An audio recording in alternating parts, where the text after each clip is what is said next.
ఎక్కడన్నా guilty feeling అనిపిస్తుందా? నేను పార్టీలోనే కాదు, కేసీఆర్ ఫ్యామిలీకి కూడా బాగా అటాచ్డ్, మొత్తం కుటుంబ సభ్యులతో క్లోజ్గా ఉన్నాం, వాళ్ళు కష్టకాలంలో ఉన్నారు, పార్టీ కష్టకాలంలో ఉంది, కుటుంబం కూడా కష్టకాలంలో ఉంది, అరెస్టులు ఆ పర్వంతో ఎక్కడన్నా ఏమన్నా దేశోద్ధరణక. ఇప్పుడు నేనేమంటున్నంటే ప్రభుత్వం వచ్చినాక ఎందుకు కష్టకాలం వచ్చింది మీకు? కష్టకాలం దేన్ని అంటాం? 2014 వరకు కష్టకాలం, డెఫినెట్గా కష్టకాలం, ఫుల్ అండగా ఉన్నాం.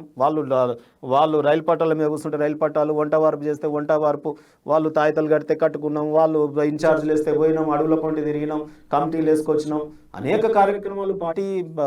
రోజు పోలీసు వాళ్ళు అసెంబ్లీ ముట్టటి రోజు మీరు చెప్తే నమ్మరు, అక్కడ నుండి పోలీసు తరుముకుంటూ కొడుతుకుంటూ వస్తే వాంబే కాలనీ 2 అంతస్తులు ఎక్కి చిప్ప పోలీసు మమ్మల్ని కొడతారని దాని మీదకి వెళ్ళి దుంకితే ఇప్పటికీ మోకాలు నొప్పులు.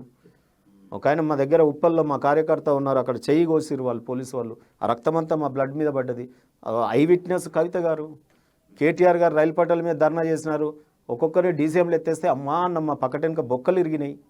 ఇవన్నీ కూడా గోస, ఉద్యమకారుల యొక్క గోస ఆషామాషి కాదండి, అసలు మామూలుగా లేవు. అసలు ఉరికిచ్చి మమ్మల్ని కొట్టేవాళ్ళు కదా. రాత్రి బావలు రేపు తెల్లారి ధర్నా ఉందంటే ముందు రోజే అరెస్ట్లకు దొరకకుండా మేము స్వాతంత్ర ఉద్యమకారులాగా దాచుకున్నాం. అరెస్ట్ అయిన వాళ్ళు సరే అయినారు, వాళ్ళు ఏదో కేసులు పెట్టించుకున్నారు, కానీ మేమైతే అరెస్ట్ కాకుండా ఉండాలి, లక్ష్యాన్ని ఛేదించాలనే కోరుకున్న ఉద్యమకారులు కూడా చాలామంది ఉన్నారు. వాళ్ళు చూస్తున్నారు ఇప్పుడు పార్టీ నుంచి బయటకు వచ్చారు, పార్టీ ఇంటర్నల్గా ఉన్నప్పుడు ఒక ఎత్తు, బయటకు వచ్చిన తర్వాత బీఆర్ఎస్ ఫ్యూచర్ని ఎట్లా చూస్తున్నారు? నేను అందుకే మీ మధ్య ఇంటర్వ్యూలో ఉన్నట్టుగా పార్టీ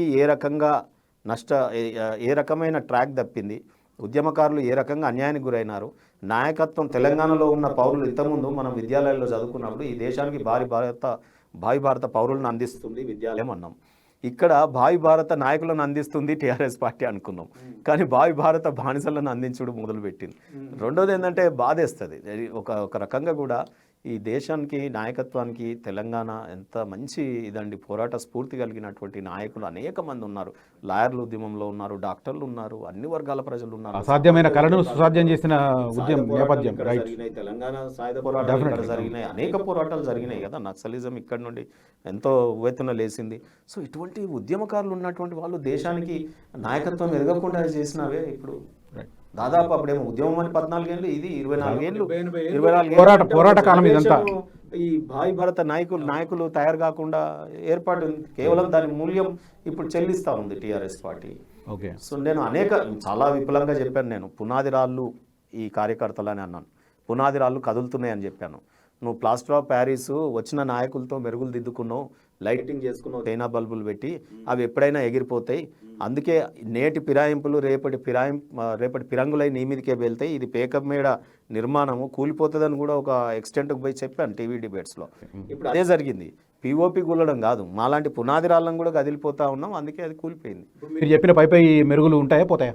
మెరుగులు ఎప్పుడో పోయినాయి సార్, ఇప్పుడు పునాది రాళ్ళం మేము ఇంకా గెలిచిన ఎమ్మెల్యేలు ఉన్నారు కదా, ఇంకా అట్లా ఉన్నట్టు అనుకుంటారా మీరు? ఇప్పుడు ఆల్రెడీ నెగోషియేషన్ అయిపోయింది, వాళ్ళు కాంగ్రెస్ పార్టీకి ఎప్పుడో మొత్తం అండర్స్టాండింగ్ అయిపోయింది. పబ్లిక్ని ఫూల్ చేద్దామంటే వస్తలేరా?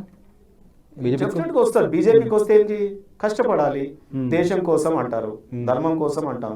మరి అది ఆ ఓపికలు ఉన్నాయా ఇప్పుడున్న నాయకత్వానికి? అందులో ప్రోడక్ట్ ఆఫ్ టీఆర్ఎస్కి అంత ఓపిక ఉంటుందా?